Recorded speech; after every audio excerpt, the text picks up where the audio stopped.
So in this session we'll explore the nature and realities of entrepreneurship and small business.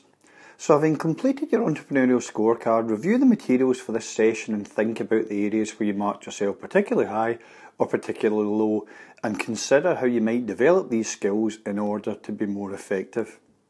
So in terms of learning outcomes, by the end of this session you should be able to explain key aspects of the nature of small business and entrepreneurship. You should also be able to explain the challenges facing the entrepreneur when attempting to start or grow a business. And you should also be able to explain the qualities needed to overcome these challenges. So let's start by reflecting on the popular view of entrepreneurship. And here let's look more closely at the reality of small business. Now there are numerous definitions which have been provided to describe small business. However, the key characteristics of this are as follows. So small businesses generally usually have only one or two owners, and commonly the financing of the business, particularly at the startup phase, is provided by the owner themselves. Small businesses have a limited market share and often have a limited lifespan.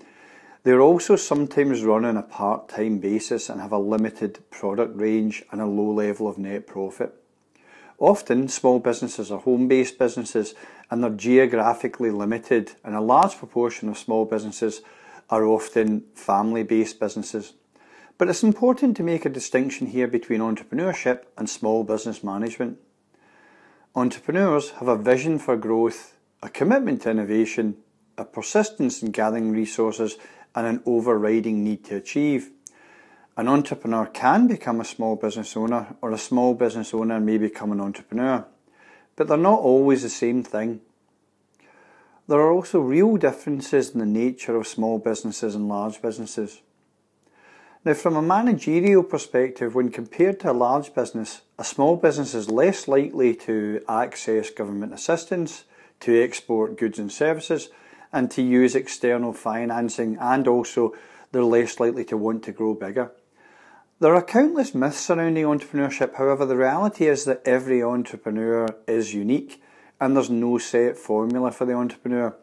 What should be noted though is that whether in a business you yourself own or within a company you do not own, being entrepreneurial is not simply a job that you do, rather it is both a way in which you view and interact with the world and a lifestyle in itself. So now let's take a moment to think about your own perception of yourself as an entrepreneur. So consider the following statements and select the statement which you most relate to. So the first statement to consider is, I can see myself running my own business someday. And this implies that you have a clear interest in running your own business at some point. The next statement is, I can see myself running someone else's business someday.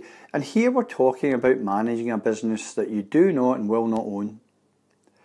The next statement to consider is, I'd rather just work in someone else's business, and this suggests that at this point you do not have the desire to start a business or manage someone else's business. And finally, is there something else? And here it's important to recognise that there are also other possibilities, such as choosing not to work at all. Now there's no right or wrong answer here. This is really about trying to get a better idea of your own personal perceptions around entrepreneurship. Now clearly running your own business is not without risk, but just how risky do you think self-employment really is? So here consider this question. What percentage of small businesses cease trading within 1 year, 2 years and 5 years? And at this point you might want to pause this digital lecture in order to collect your thoughts before you answer. In reality, 19% of businesses which start cease trading within the first 12 months. And by 24 months, 35% of the businesses which started are no longer in business. And by 60 months, only 40% of those businesses which started are still trading. Now there are numerous reasons why these businesses may cease to trade, and not all of these are negative outcomes. But the question here is, do these figures surprise you? And also, why might the survival rates be higher than some people might imagine? Now, one of the reasons why business survival rates are better than many people might think is that the majority of small businesses are family businesses, where the key business decisions are made by a family unit. Family-owned businesses are one of the oldest forms of business organisation, and today they're recognised as being important and distinct participants in the world economy. About 90% of American businesses and 40% of all European businesses are family-owned or controlled, ranging in size from two-person partnerships to global firms. Family businesses generate a significant portion of our nation's gross national product, and family businesses may have some advantages over other business entities in their focus in the long term, their commitment to quality, which is often associated with the family name, and their care and concern for their employees. But family businesses also face a unique set of management challenges stemming from the overlap of family issues and business issues. This identifies the important issues of legacy for the family business, or in other words, who will take over the management of the business in the future. And sustainability, i.e. can the business survive over an extended period, is also a real concern. Another reason why business survival rates are fairly good is that generally the entrepreneur has access to a wide range of business support services.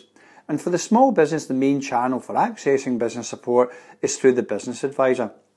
And according to Shaper 2013, a business advisor is someone who works with client businesses to provide specialised skills and knowledge in one or more particular aspects of business activities. They usually have considerable knowledge and experience that can be used to help solve problems. Advisors can benefit new or small firms by bringing in new ideas, providing a more effective use of resources, acting as an objective source of information and analysis, and by obtaining funding. However, research suggests new and emerging firms are often unaware of the assistance that exists, they're often reluctant to ask for advice, and they're often sceptical of the benefits of such assistance. So now let's look at some of the key sources of business support. And the environment in which providers of business support operate is often referred to as the enterprise network, and some of the key players in the network and their specific remits are as follows. So first we have the Scottish Institute for Enterprise, or SIE, which works nationally to promote and support enterprise and entrepreneurship in Scotland's higher education students. Next we have the Prince's Trust, which supports young people to start up and grow in business by providing essential funding in the form of low interest loans and some grants, and professional mentoring support. Business Gateway is a publicly funded service contributing to the economic well-being of Scotland by providing access to free business support services, including finance raising. Business Gateway does not directly fund businesses itself though. Entrepreneurial Spark, or eSpark, is a network of free business accelerators for early stage and growing ventures. eSpark provides a range of services for tenant firms. Young Enterprise Scotland offers a variety of training programmes and development opportunities to young people across Scotland. And the British Chamber of Commerce is a national network of local accredited chambers of commerce, servicing tens of thousands of business members across the UK. Business Network International, also known as BNI, is one of the largest business networking organisations in the world, offering members the opportunity to share ideas and contacts, and most importantly, business referrals. And then we have the Federation of Small Businesses, which is one of the UK's largest campaigning pressure groups, promoting and protecting the interests of the self-employed and owners of small firms. Now, these are just a few of the key providers in the enterprise network in Scotland, but it's important here to note that there are literally hundreds of organisations with a remit to provide some form of support for business, and each of these has their own specific agenda. And this is particularly clear when businesses are seeking to raise finance. And even with the support of professional enterprise support providers, finance raising can be a challenge for the entrepreneur at every stage of the business. Here the key considerations for any potential lender are type, criteria, eligibility, ability to repay and character.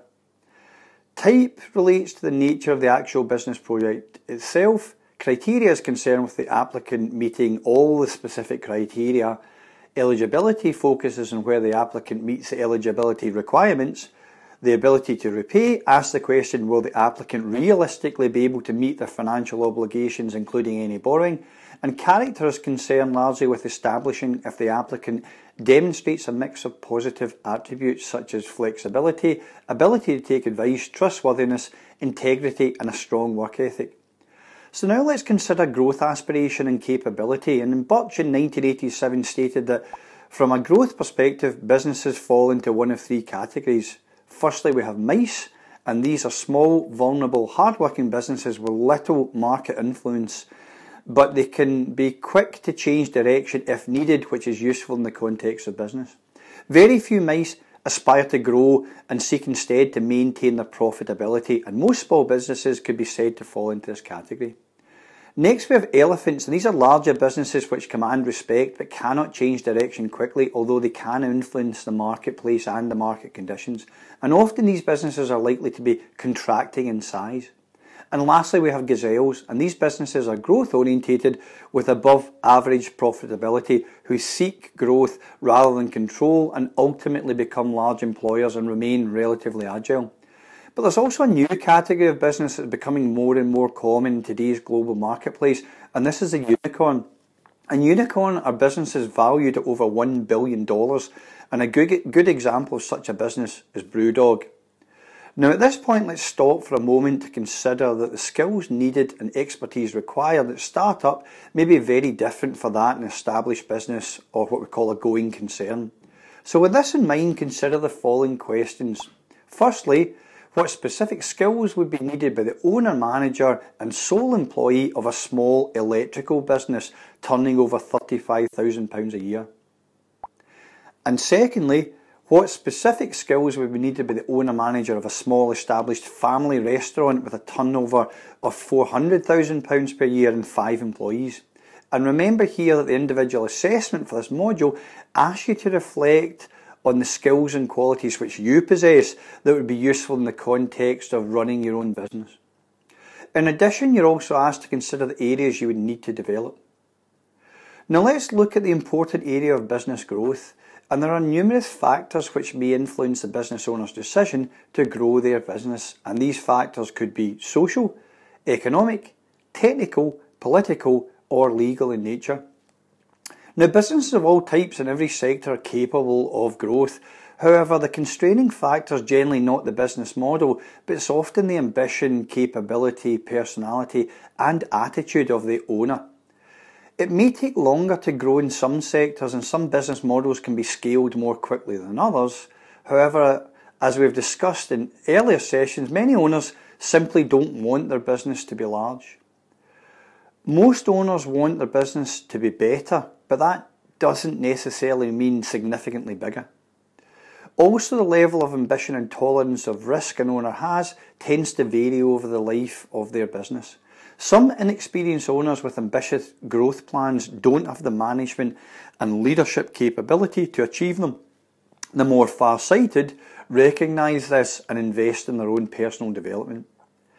If you're to achieve significant growth, your processes and systems will need to change, and people who are right at the start of the business may not be right as the business grows. For every business, the challenges they will face, whilst being relatively predictable, will be unique to them, and these challenges will be very different for a startup business to that of an established or growing business. The problems of a 6-month-old 20-person business will not be the same for a 30-year-old 100-person company. For the former, cash flow planning is paramount. For the latter, strategic planning and budgeting to achieve optimum performance are most important. Now, dictionaries define the word crisis as a turning point, but for many of us it has a negative meaning to do with panic. Whilst companies certainly have to change at each of the key growth points, if they properly plan for this change, there's no need to panic. Now, Greener identifies 5 stages of business growth, and we'll look at each of these stages in turn. So in phase 1 of the model, we see growth through creativity, and here the entrepreneurs who founded the firm are busy creating products and opening up markets. There aren't many staff, so informal communication works fine, and rewards for long hours are probably through profit share or stock options. However, as more staff join, production expands and capital is injected, and there's a need for more formal communication. This phase generally ends with a leadership crisis where professional management is needed. The founders may change their style and take on this role, but often somebody new will be brought in. In phase 2 of the model, we see growth through direction, and here growth continues in an environment of more formal communications, budgets and focus in separate activities like marketing and production. Incentive schemes replace stock as a financial reward. However, there comes a point when the products and processes become so numerous that there are not enough hours in the day for one person to manage them all, and he or she can't possibly know as much about all these products and services as those who are lower down the hierarchy. And this phase often ends with an autonomy crisis, and new structures based on delegation are now called for. Phase 3 of the model is concerned with growth through delegation, and here with mid-level managers freed up to react fast to opportunities for new products or new markets, the organisation continues to grow, with top management just monitoring and dealing with the big issues, perhaps starting to look at merger or acquisition opportunities also. Many businesses flounder at this stage as the manager whose directive approach solved the problems at the end of phase 1 finds it hard to let go. Yet the mid-level managers struggle with their new roles as leaders. Now this phase often ends with a control crisis. A much more sophisticated head office function is required at this stage, and the separate parts of the businesses need to work together. In phase 4, the focus is on growth through coordination, and here growth continues with the previously isolated business units reorganised into product groups or service practices. Investment finance is allocated centrally and managed according to return on investment, not just profit. Incentives are shared through company-wide profit share schemes aligned to corporate goals. Eventually, though, work becomes submerged under increasing amounts of bureaucracy, and growth itself may become stifled. This crisis ends on a red tape crisis. A new culture and structure must be introduced. Phase 5 is concerned with growth through collaboration, and in this phase, the formal controls of phases 2 to 4 are replaced by professional good sense as staff group and regroup flexibly in teams to deliver projects in a matrix structure supported by sophisticated information systems and team-based financial rewards. This phase ends with a crisis of internal growth, and further growth can only come by developing partnerships with complementary organisations. Now, clearly at the heart of every successful business is the owner-entrepreneur, and a lot of research has been conducted over the years to try to identify the critical success factors in entrepreneurship. And I'll summarise some of these now, and here I want you to reflect on what these insights actually mean and how important they are. And again, this is particularly relevant for your individual assignment for this module. So the first factor we're going to look at is age. And there's no doubt that timing is a critical consideration for many entrepreneurs. But most people do not leap into setting up a business until they feel they're good and ready. And the average age of company founders when they started their current business is 40. But why might this be? Family background is also an important factor, and a high number of entrepreneurs are sons and daughters of entrepreneurs. However, less than 1% come from either extremely rich or extremely poor backgrounds.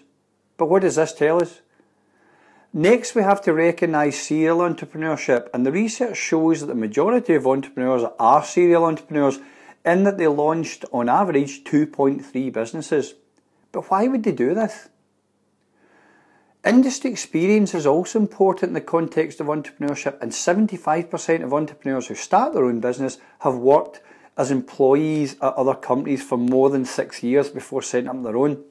And 90% of people starting a business do so in the same market and industry they have worked in. But do these figures surprise you? Education also plays a part, and 95% of individuals founding very large companies held a university degree, and 47% held an advanced degree.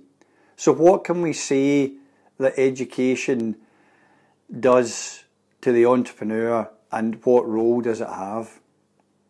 But we also have to consider motivation, and of the key motivating factors for people setting up their own business, 75% wanted to make money, 68% wanted to commercialise an idea they had, 66% found the idea of starting a business exciting and appealing, and 5% starting a business did so because they could not find a job for themselves.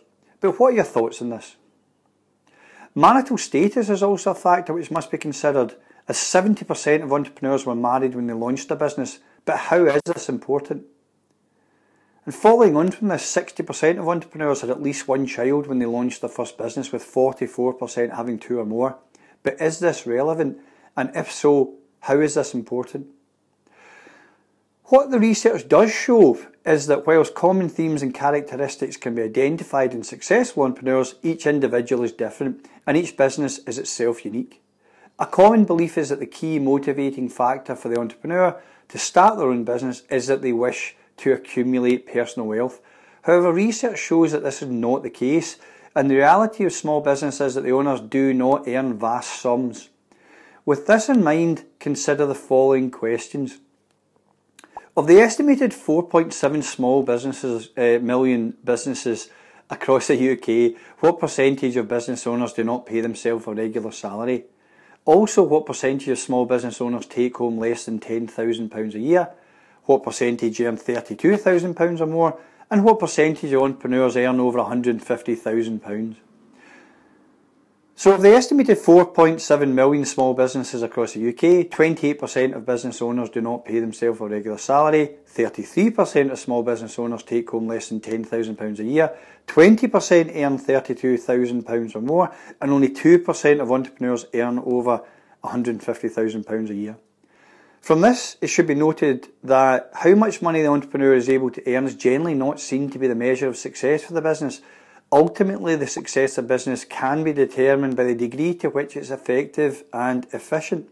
Effectiveness is the degree to which objectives are achieved and the extent to which targeted problems are solved. In contrast to efficiency, effectiveness is determined without reference to cost. Efficiency, on the other hand, is the state or quality of being efficient, or being able to accomplish something with the least waste of time and effort. In the context of a small business, both effectiveness and efficiency are equally important, and we'll explore these core concepts further in later sessions. So I hope that that's provided some insight into the nature of entrepreneurship and small business, and highlighted some of the key challenges which the entrepreneur may face as they seek to start and grow a business. And in looking at this, you should also be starting to think about your own entrepreneurial perceptions and capabilities.